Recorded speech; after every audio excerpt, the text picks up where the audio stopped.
Hello friends, and welcome to The Hanged Man in the Moon, and my series in which I use tarot spreads to help me explore topics related to living the intentional life.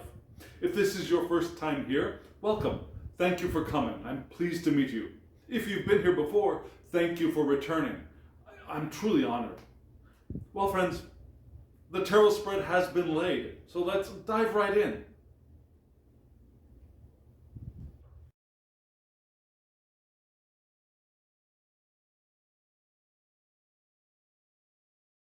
What do you think of this spread?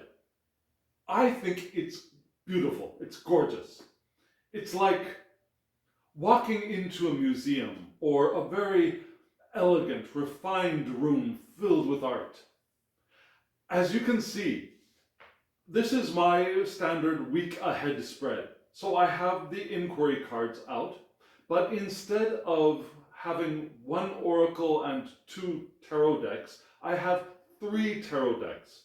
The central tarot deck, I'm using similar to an oracle, and it is called the Source Energy Art Collector's Tarot by Kathleen Deyo.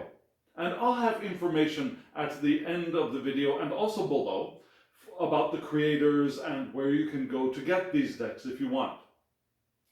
The other two tarot decks are both by Cat Black, and one is the Touchstone and one is the Golden Tarot. So the reason why I decided to use the Source Energy Art Collector's Tarot as an oracle deck rather than selecting a different oracle deck was because, for one, I think it matches very well, having it all being very art-like images. I think lends a sense of continuity, a sense of cohesion to the look of the spread. Also, because it's not a standard tarot image for the Source Energy Art Collector's deck, there's a lot of depth to it. Yeah? There are these traditional symbols, of course, but there's a lot more depth to read into each card. So instead of using it as a tarot card, really focusing in on one card for this deck, I think is really beneficial. So let's look at the sections of this spread together. Let's look at the first card, the Source Energy Art Collector's Tarot. Here we go. You can see that the central card of this spread is the Seven of Wands. And in this image, we can see a main character with an oar and six other oars in front, apparently challenging or opposing our main character. And many readers will read this as a card of challenge. Now you can see that the main character is above, has risen above the other characters we assume are there. And perhaps the opposition is towards someone who has succeeded, someone who has achieved, someone who has been lifted up, and people below challenging that person. And that's a possible reading, and I think that interpretation is accurate for this spread as well. However, for me, there's another possible reading. You see that we don't see the people in front who are challenging the main character. So this could be an internal conflict, a conflict of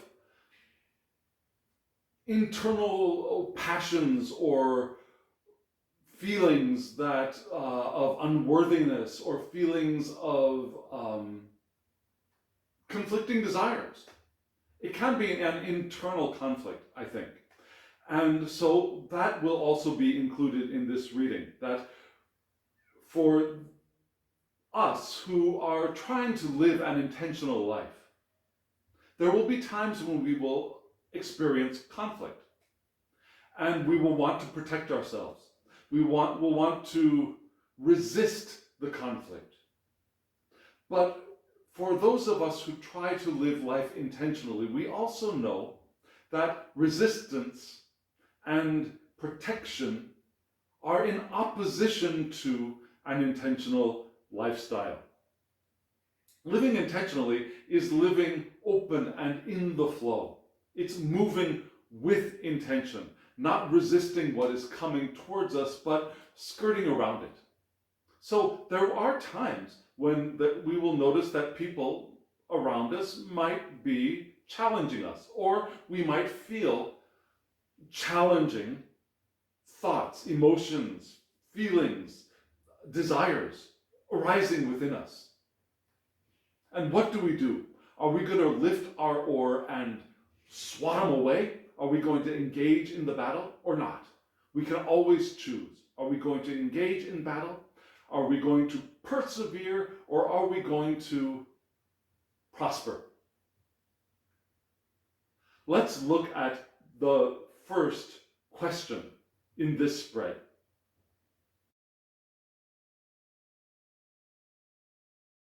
So the question for this grouping of cards is, what am I ready for?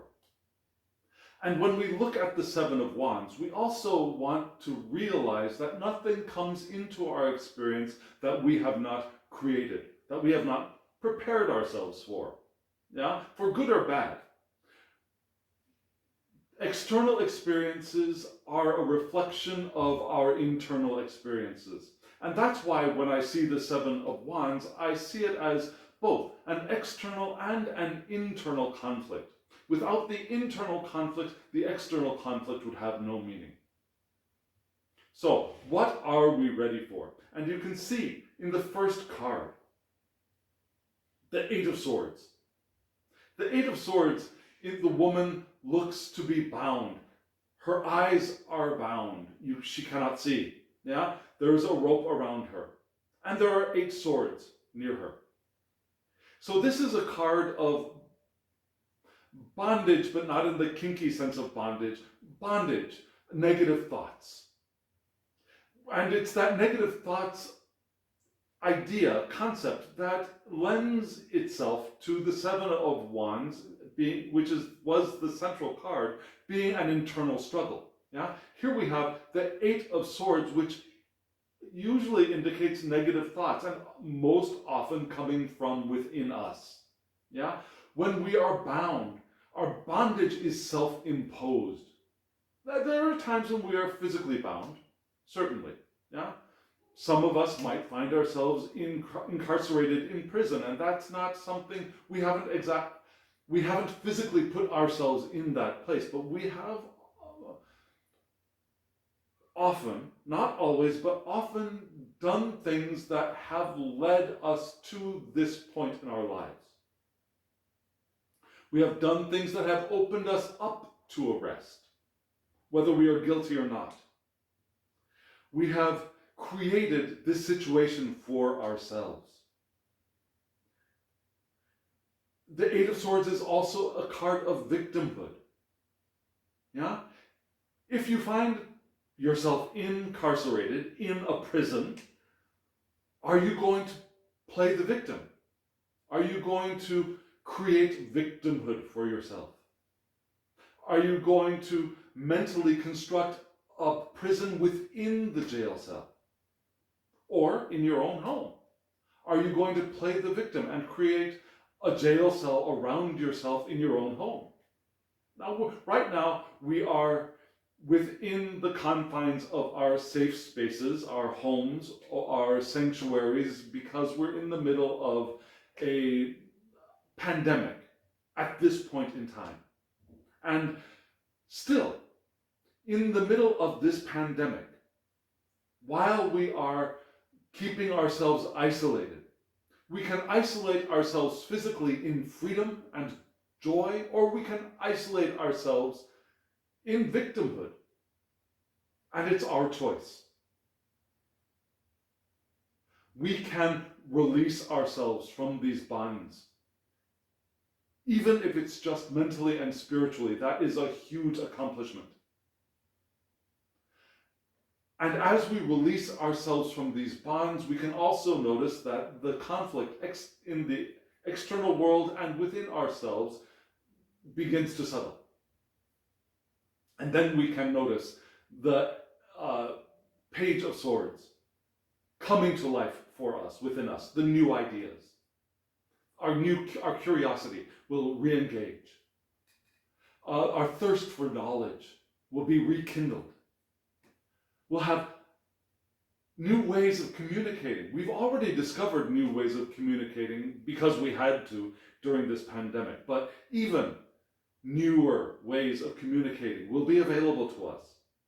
Yeah, with technology, but also in styles of communication, new forms of speech, new ways of inclusivity within our speech. These are all new ways of communication.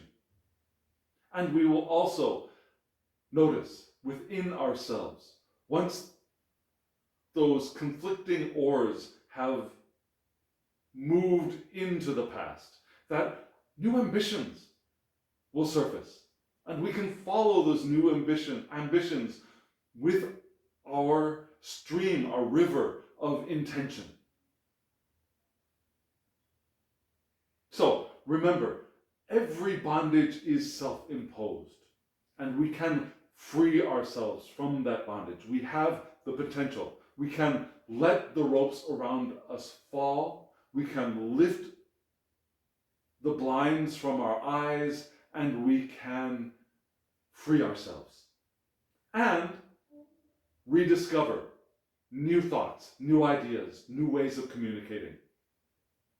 Let's move on to the next grouping of cards.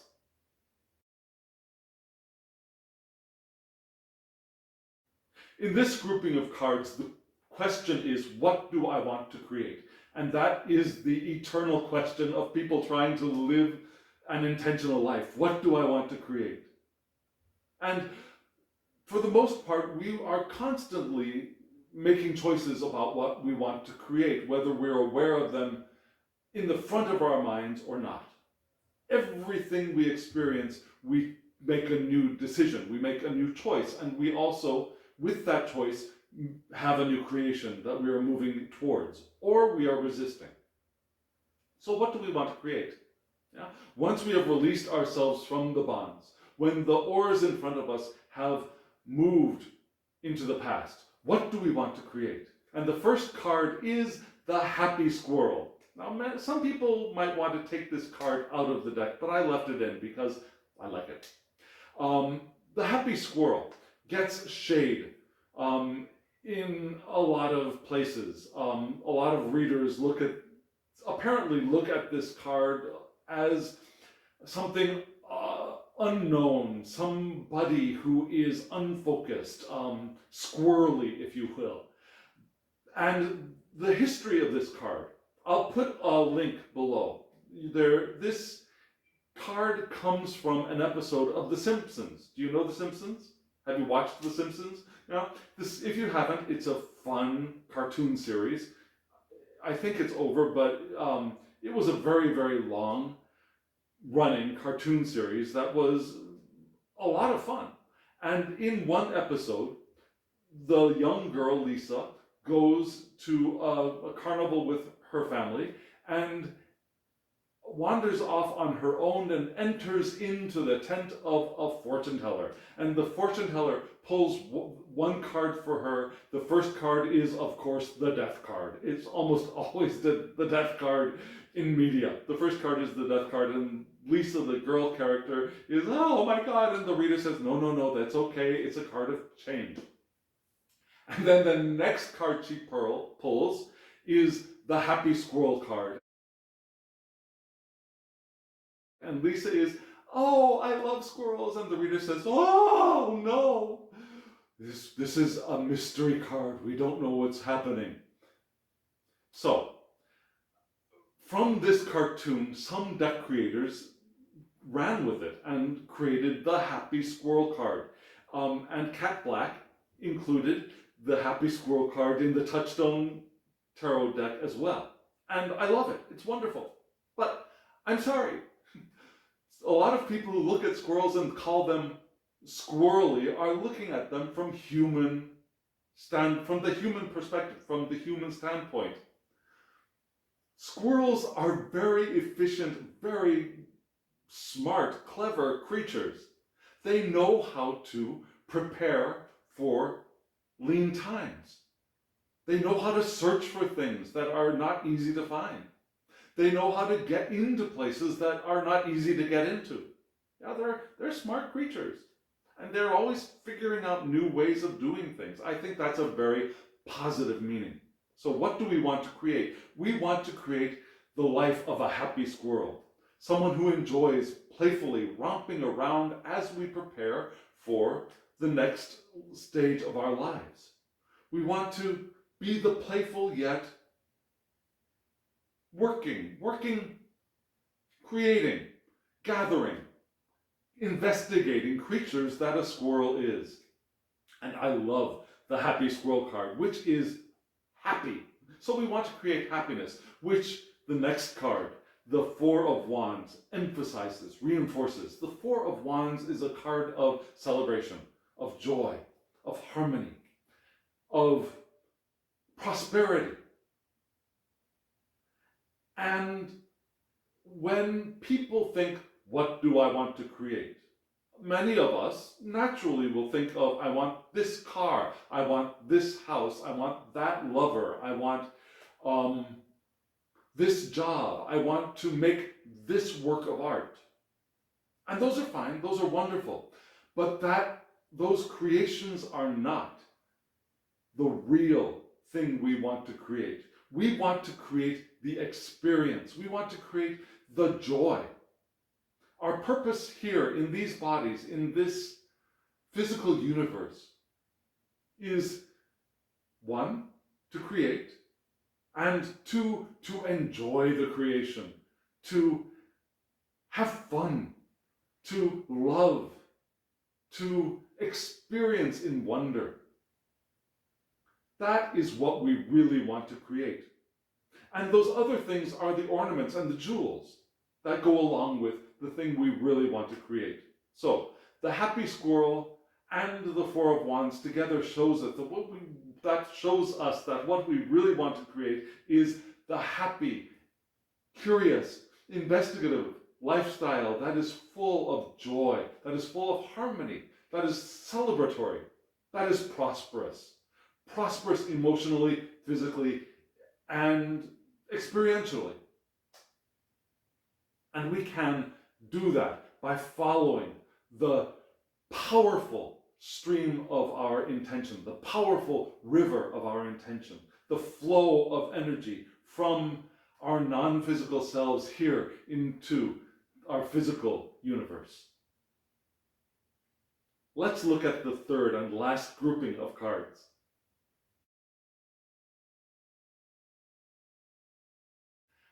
The question for this grouping of cards is, what am I willing to change? What are we willing to change?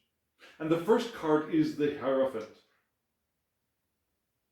What does that mean to you when you see someone dressed in those clothes? Now we see that this is a young person dressed in a high-ish state of office. We don't know exactly how high it is, but a high state of office. What are the feelings you get around this Hierophant with an older person below, a smaller person below? So, perhaps what we're willing to change is our spiritual and or religious beliefs. The Hierophant is often a card of conformity to a system, to a tradition. And our traditions support us. Our traditions keep us floating in times of confusion, and our traditions are wonderful, and I think we should never try to leave it all behind. However, we might want to change, to modify them. And perhaps we are willing now, as we move from bondage to what we want to create, which is joy and prosperity, perhaps we can be willing to change our spiritual beliefs. Whether they are beliefs of a religious nature and a structured church, or whether they are personal spiritual beliefs. Even our personal spiritual beliefs might need a little bit of an overhaul from time to time. Our conformity. Are we trying to conform to a group? A group of traditionalists or a group of nonconformists? Conforming to nonconformity is still conformity. Perhaps we want to look at what we are following. And look at the next card. We have the Hanged Man, my favorite card in every tarot deck. The Hanged Man. The Hanged Man is a card of perhaps for some people suffering, perhaps sacrifice, perhaps has a negative connotation to it, but for me, it's a card of letting go and gaining a new perspective. Yeah? When we are flipped upside down, we see things in a different way. The earth is above, the sky is below. We see things differently. And so, the Hanged Man is showing us that to change and to see what we want to change, we want a new perspective. We want to let go of what perhaps has stopped serving us as much to now. We want to let go of our conformity. Perhaps we might also want to let go of our non-conformity. Perhaps we want to evaluate our relationship with tradition. We could let some go, but we could also invite some back into our lives. We might want to look at our spirituality and religious, structured spirituality and look at, well, am I throwing babies out with bathwater? Have I rejected good things in favor of my own beliefs, or the opposite? Have I rejected my own beliefs in favor of tradition? Whatever that tradition is. Be it a structured church, be it a less structured institution like perhaps Buddhism, be it a family tradition of spirituality. Even Wicca can be a structure that you bind yourself to. And some of that is good. But perhaps here we want to reevaluate our relationship with traditions and with our own beliefs. And when we got that a little bit tweaked with our new perspective, we'll realize that all of that conflict that we were experiencing has faded, has disappeared. Our conflict with other traditions, our conflict with our own traditions has disappeared. One caveat. We don't want to be spiritual butterflies, if you will. People who flip from one thing to another. Yeah? People who start one practice and then 2 days later change it, and then 3 days later change it, and then 1 day later change it. We want to really immerse ourselves in the thing that we have chosen to focus on, to immerse ourselves in. And then after time, if we notice that some things are not serving us, then we can modify it. We can look at it again, have a new perspective. Yeah? The new perspective is not something that we want to change every minute, every hour, every day. That's why I'm saying some traditions help us, serve us, keep us moving in a direction. So, the choice of what to evaluate and the perspective that you can gain is yours. What do you want to look at?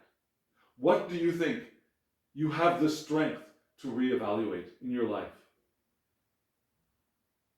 What new perspective are you ready to allow yourself? And what conflicts do you see that you are ready to move past? I'd love to hear from you. I'd love to hear below what you think. What conflicts are in your life now? What conflicts do you see coming at you from outside, and what conflicts do you experience inside? I'd love to hear that. And I'd love to engage with you, if possible. Also, I'd love you to hit the like button if you feel inspired. Subscribe to the channel and hit the alarm bell so you can get notifications when I upload content. And share this if you know anyone who might benefit from it. Share, let's all share. Friends, thank you for being here. And as always, I wish you love, joy, well-being, and pure awareness. Thank you.